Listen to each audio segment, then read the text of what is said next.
Zoz Every Wine, serata particolare dedicata ai giovani. L'ultima serata di Vinita, siamo qui con Andrea, la nuova generazione di Pugnano a San Gimignano, quindi una città che incarna forse tutto quello che spaventa i giovani, cioè monumenti, storia, cultura, un passato medievale un po' pesante, e c'è forse questo problema che i giovani sono un po' spaventati dal vino, no?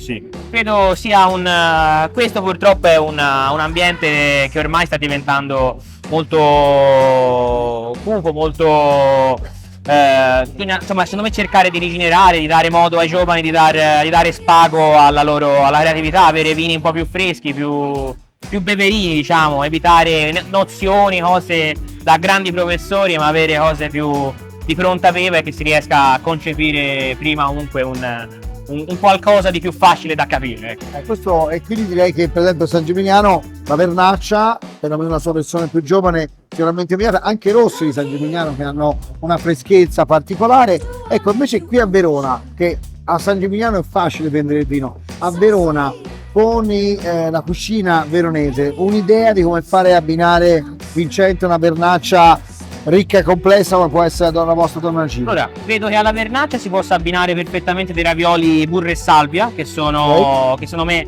risaltano molto bene queste sapidità, questi vini, un vino bianco come la Vernaccia. E esatto. Beh, in effetti ci vuole un po' di potere sgrassante, direi che